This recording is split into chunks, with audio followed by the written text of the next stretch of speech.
이번 강의는 앞서에서 말씀드렸던 것처럼 주역이라고 하는 것이 주역을 지은 자와 점을 치는 자 역시도 모두 자연의 섭리를 따른다라고 말한 부분을 이번에도 이어서 말씀드리게 되는 것입니다. 그러나 이번에 다른 점이라면 이렇게 해서 만들어진 주역이 어떤 효용을 가지게 되는가라고 하는 주역의 공덕에 대한 찬탄의 말로 이어지는 것입니다. 앞에서는 그 무엇보다도 태극이라는 용어를 통해서 8개의 생성을 구체적으로 애시했다라는 점, 이 점을 우리는 간과해서는 안 되는 것입니다. 그리고 이 부분에서 구체적으로 또는 자세하게 말하지는 못했지만 이러한 부분은 보다 더 보완하여 스스로가 더 깊은 이해를 가져야 할 필요성을 가지고 있는 것입니다. 그러면 이번에는 이렇게 만들어진 주역이 어떠한 효과로 이어지는가를 살펴보기로 하겠습니다.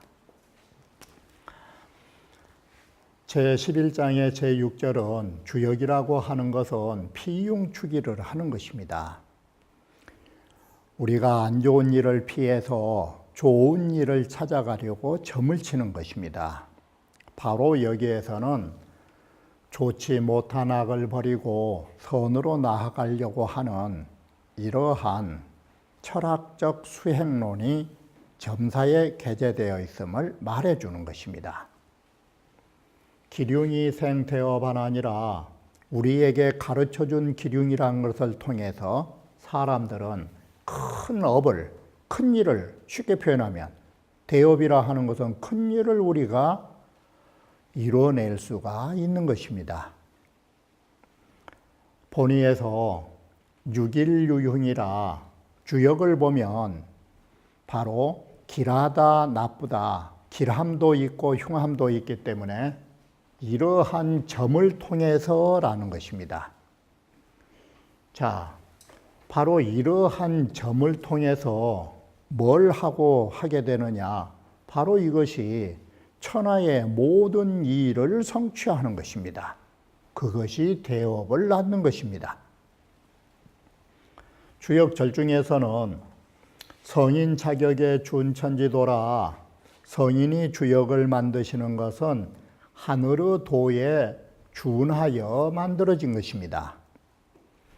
그러므로 천지의 도라는 것은 음양이 호변하여 바로 천지도는 음양이 서로 변화하면서 이 정이 8개지 상영하고 그것이 8개의 형상으로 정하여지는 것이고,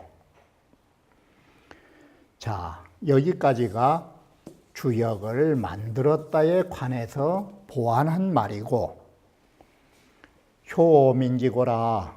자, 그러면 주역은 어떻게 쓸 수 있는가?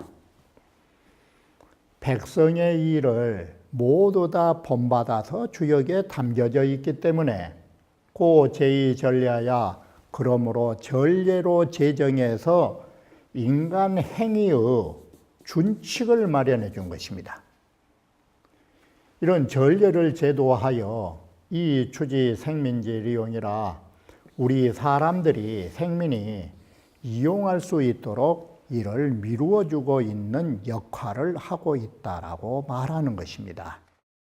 제7절은 천지의 조화나 인간의 일이라고 하는 것들은 지시차 시구의 형용지사라, 이건 모두 다 단 시초점과 거북점을 빌려서 이 글을 형용하고 있다라고 말하는 것입니다. 그러면 우리가 지금 보실 부분에 이 문장에는 사실은 찬사로 이어지고 있는 것입니다. 그게 뭐냐면 이것을 6대라고 말하는 것인데 6가지 위대한 점이 바로 여기에 실려 있는 것입니다. 여기에서 말하는 막대, 막대라고 하는 것이 6번 이렇게 사용되고 있는 것입니다. 바로 이러한 것이 주역이 이와 같이 이보다 더 큰 것이 없는 것을 주역에 담고 있다라고 생각하시면 되는 것입니다. 이게 어떻게 보면 6대에 대한 탄사입니다. 이 6가지 위대함에 대한 찬탄의 글을 쓰고 있다라고 생각하면 되는 것입니다. 주역이라고 하는 것이 이렇게 그 어느 것으로도 따라갈 수 없는 6가지의 위대한 점을 갖추고 있다라고 보시면 되는 것입니다. 그러면 시고로 법상이 막되어 천지하고 이 세상에는 모든 법이 되고 형상이 될 수 있는 거 저번에도 말씀드렸지만 심지어 주역을 그릴 수 있는 것이 토끼를 보고도 그릴 수 있다라고 하는 거예요. 그것도 법상이에요. 그것도. 이 세상의 모든 존재하는 것들에는 법이 있고 상이 있기 마련인 것이에요. 그런데 그 수많은 법상 가운데 가장 큰 법상이라면 뭘까? 그건 천지보다 더 큰 게 없는 거예요. 그래서 주역에는 토끼를 그리지 않고 뭘 그렸어요? 천지를 법상의 대상으로 삼은 거예요.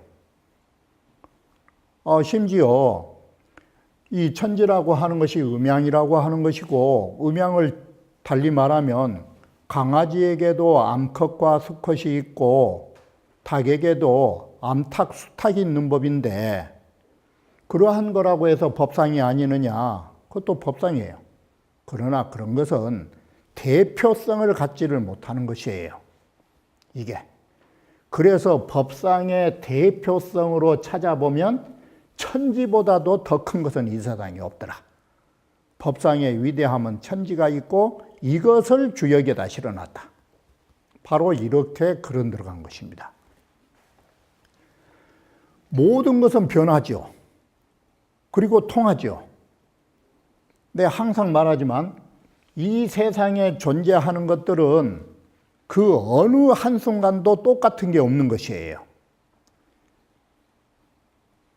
우리 사람의 얼굴로 보더라도 오늘 얼굴하고 내일 얼굴하고 같은 것처럼 보이지만 똑같다면, 오늘 얼굴이 내일하고 똑같다면 올해 얼굴하고 내년 얼굴이 같아야 될 거 아니에요. 그런데 달라지고 있어. 그것은 변하고 있다라는 거예요. 단 인간이 못 느끼는 거예요. 이게. 이 세상에 존재하는 것들은 정체된 게 없는 거예요. 모두 변하는 거예요. 단 모르는 거예요. 이게 변자 뜻이에요. 그래서 우리 인간도 변하고 모든 것도 변하고 있는 거예요. 그리고 그 속에서 막힘없이 가고 있고. 그런데 무엇이 변통에 있어서 가장 대표성을 지닐 수 있느냐? 인간의 얼굴로 추나추동 그려놓은 것보다는, 생로병사를 그려놓은 것보다는 뭐가 더 뚜렷해요? 사계절이 가장 뚜렷하다라고 보는 거예요. 이게. 그래서 변통의 대표성으로 사계절보다 더 큰 것이 없기 때문에 이러한 원리가 주역에 쓰여 있다라는 것이에요. 이게. 현상 저명이 막되어 이루라고 상을 걸어서, 이 말은 어떠한 형상을 저 하늘에 걸어놓으면 빛이 나는 걸로 말할라 치면 어때요? 해와 달이 빛나고 있지만 해와 달 아닌 것은 빛이 없다고 생각하시면 안 돼. 별도 빛이 있잖아, 이게. 그러나 가장 뚜렷한 빛을 가진 것을 찾은다면 뭐가 될까? 바로 1월인 거예요. 1월보다 더 큰 것이 없다고. 그러다 보니까 이런 천지나 사시나 일월이 모두 주역에 담겨져 있는 거예요. 이게. 일월보다 더 큰 밝은 것이 없고 이 말이 되죠, 이게. 그리고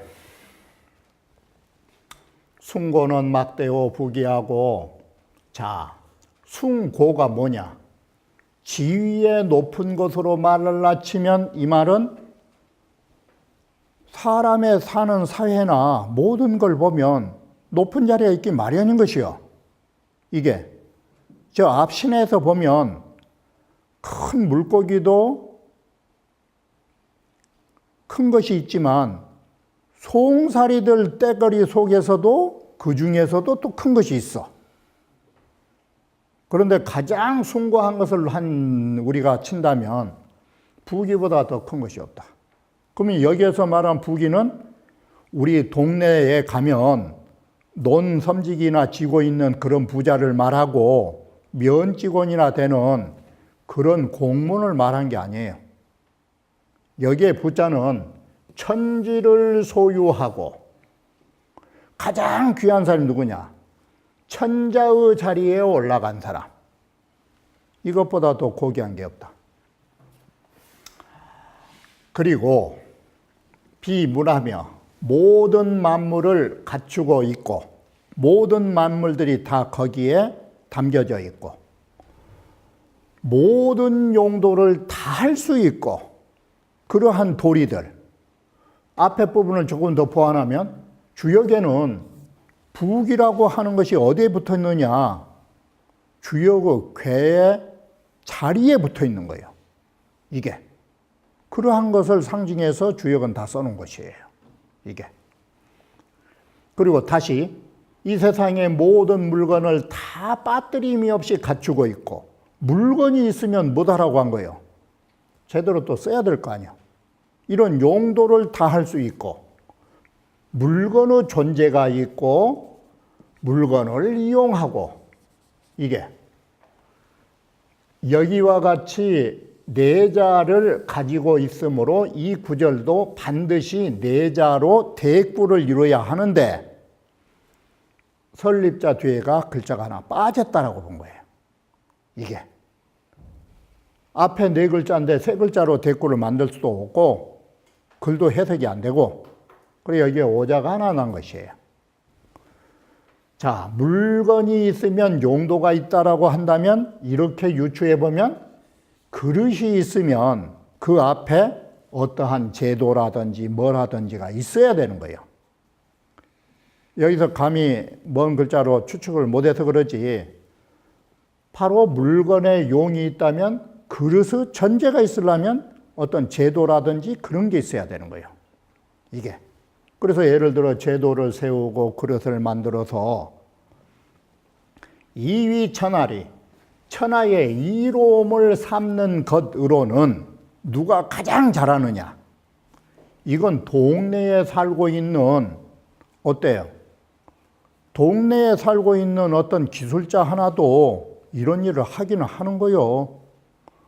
아니 물건을 만든다라는 것이 큰 물건을 못 만들어서 그러지 심지어 바가지 하나를 만든다라거나 아니면 차를 만든다. 이거 다 비물인 거예요.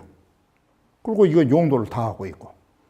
그런데 가장 위대한 물건을 만들어낼 수 있는 사람으로 하면 누굴까? 성인보다도 더 위대한 사람은 없는 것이다. 이게. 그리고 탐색색은하며 심오한 이치를 탐구하고 색은 여기에 색은은 중용에서 말하는 중용 제11장에서 말하는 색은 행계하고는 달라요. 중용에서 말하는 색은은 뭔 뜻으로 썼냐면 지혜가 지나쳐서 보이지 않는 것을 찾아내는 지나친 지혜로 표현했어요. 그런데 여기는 그런 뜻이 아니에요. 여기는 깊을 색자의 대칭으로 쓴 글자이기 때문에 바로 심오하여서 보이지 않는 진리를 찾아내다 이렇게 된 것이에요. 뒷글도 마찬가지예요. 심자하고 머론자예요. 바로 심오한 이치를 갈귀로 긁어대듯이 찾아내고 멀리까지 이르러서, 그러면 이 글자 4개를 딱 합하면 색은 심오하고 보이지 않는 것, 그리고 여기에 심오한 것과 온대한 것, 이러한 깊이 있는 이치들을 다 파헤쳐 내가지고 이정천하지 기륭하며 천하의 기륭을 결정지어서 써주고, 그리고 이 세상 살면서 천하에 미미라는 것은 힘쓰는 모양이에요. 사람들이 정말로 기분 좋게 노력하는 그런 일을 만들어줄 수 있는 것은 사람 일하는데 기분 나게 만들어준 거. 그것은 뭐냐? 주역에 담겨져 있는 이 점보다 더 좋은 게 없다. 그래서 점치고 나면 아, 일이 잘 되겠구나 하면 신바람 나서 사람이 부지런히 살 것 아니야. 바로 이런 것이 모두 주역 속에 담겨져 있다라고 하는 것이에요. 부기는 천하를 소유하면 천자, 지위로 말하면 제위를 밟아 올라가는 것. 이 부기는 천자 자리의 최고 자리를 말한다. 그럼 여기에서는 뭔 뜻이 되느냐? 바로 이런 말이 되는 것이에요. 성인의 덕을 가지시면 반드시 뭐가 따라주면 좋아요? 성인의 덕을 가지시면 성인의 지위를 누리시는 것이 당연한 일이에요. 바로 천하를 소유하고 황제의 자리에 올라가는 것은 성인의 덕을 가지고 성인의 지위에 올라가신 것이에요. 이게 이파의 의요 골문이라 설립자 아래에는 의심컨대 이게 누락된 글이 있는 것으로 생각된다. 문장이 안 맞으니까. 미미라고 하는 것은 힘쓸 미자로 면면이라는 뜻인데, 여기에서 자, 사업을 한 사람들이나 공부를 하는 사람들이나 왜 공부가 하기 싫고 사업하다가도 사람이 나태하게 되느냐? 확신이 없으면 그런 거예요. 확신이 없으면. 사업한 사람이 쉽게 말하면 돈이 벌린다라는 확신을 가지면 밤잠도 안 자고 할 것이요. 공부도 마찬가지야. 공부에 대한 확신이 있으면 여기에 말대로 확신이 있어서 결정이 되면 죽기 살기로 사람이 힘쓰는 거예요. 그런데 반대로 하면 되는 것인지 안 되는 것인지 마음에서 의심이 있으면 신바람이 나지 않는 것이요. 이게. 그래서 점이라고 하는 것은 사람에게 결정적인 확신을 주게 되고, 확신을 가지면 사람은 노력하게 되는 거예요. 바로 사람에게는 이 신념이라고 하는 거, 신념이 없으면 사람은 나태하기 마련인 것이요. 이게. 문제는 이렇게 점이라고 하는 것이 긴가민가 할 때에 이러한 생활들을 점치고 와서 결정되면 그 신바람나게 부지런히 하는 거예요. 이 신념을 돋아주는 거예요. 점이라고 하는 것이. 이렇게 해서 우리 인간 생활에 보통 사람들의 공부나 또는 모든 하는 일이나 이러한 효과를 점이라는 것이 가져준다라고 말하는 것입니다.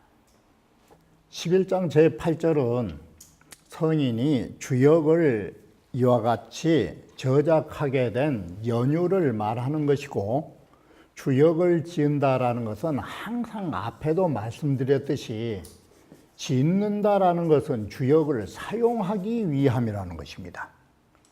바로 주역의 사용은 뭘로 넘어가냐면 복소로 넘어가는 것입니다. 그래서 주역을 저작하게 된 연유는 그 유래는 곧 어디에 해당되느냐, 복서의 온두가 된다라고 말한 것입니다. 여기에 글은 이 성인에게 법받은 것인데 여기에 공통이 뭐냐, 이 갈지자가 4번 있는 거예요. 성인이 직지하다, 효지하다, 성인이 상지하다, 성인이 직지하다. 결국 본받은 유래를 이렇게 성인의 4가지의 사지법으로 써놓은 것이에요. 이 갈지자. 이 4가지를 성인은 본받아서 이게 유래처예요. 이 유자가 바로 이러한 것을 연유하여 주역이 만들어진 거예요. 시고로 천생신물이언을 이래서 하늘이 신물과 같은 것을 내놨다. 이것이 앞에서 말했듯이 거북이나 시초나 신물을 낳아주니까 성인이 직지하며 성인이 그것을 본받았다 했잖아. 이게 연유처야. 이게 본받은 것이 성인이 만들어낸 게 아니라 하늘이 낸 것을 성인이 본받은 것이에요. 그리고 천지변화언을, 자, 이거 간단한 논리구조예요. 자연계가 이러자 바로 성인이라고 하시는 인간이 이걸 하신 거예요. 뒷글도 마찬가지예요. 천지변화라고 하는 자연의 섭리가 있으니까 성인이 그 변화를 그대로 본받은 것이다. 그래가지고 주역을 만든다. 이게 천수상하야 현 기륭이언을, 하늘에서 상을 들이워서 기륭을 보여주는 이 자연 현상이 있으니까 성인이 그걸 형상화해서 바로 이 주역을 만들어 놓은 것이다. 이게.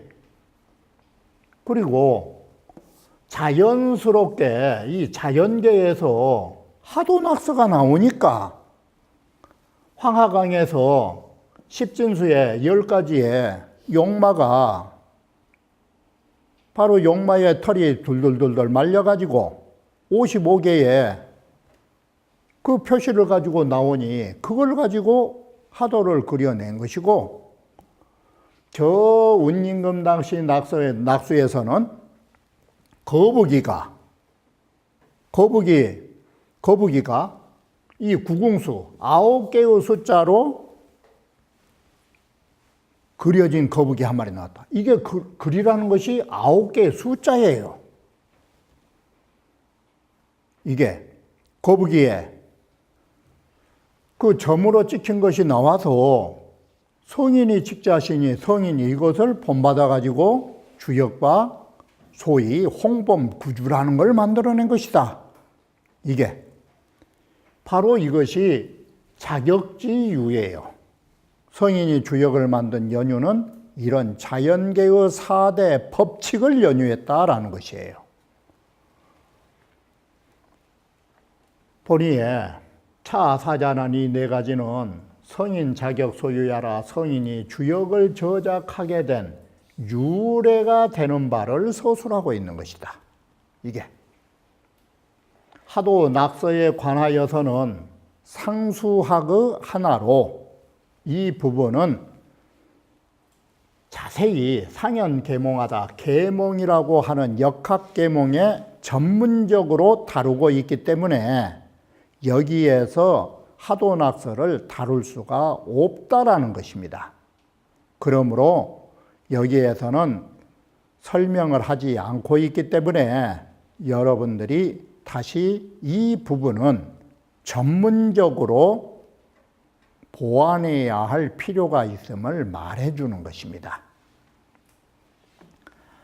자, 끝으로 11장의 끝으로 복서로 총결하고 있는데, 여규 사상은 소위 시야오 주역의 사상이라 하는 것은 음양과 노소. 결국 사상이라고 하는 것은 태음, 태양, 소음, 소양이라고 하는 사상은 우리에게 사람들에게 보여주는 것이다. 이게. 그리고 개사원은 문장을 써 놓은 것은 바로 괴사라 하는 것과 이 효사라 하는 것은 소위 고야오 우리에게 기륭을 일러주는 말이다. 이게 정지 기륭은 기륭으로 결정지어 주는 것은 뭐냐? 좋다 나쁘다의 이 점사를 써준 이유는 뭐냐? 여러분이 일에 결단을 내라고. 바로 이렇게 해서 이 모든 것들은 점을 통해서 이루어지고 있는 것이에요. 이게. 사상은 음양 노소를 말하는 것이고 시는 위 시인이 소치지 괴유하라 사람들에게 주역 점을 쳐가지고 만난 바의 괴효로서 보여주는 것을 말하고 있다. 괴 뽑아서 만난 괴효를 말한다. 우는 제11장이라 본의에서 차장은 전원 복선이라 이 장은 오로지 복설을 전문으로 말한 부분이라고 하는 것입니다. 그러면 다음 강좌에서는 개사상의 마지막 부분에 해당되는 12장으로 이어 말씀드리고자 하는 것입니다.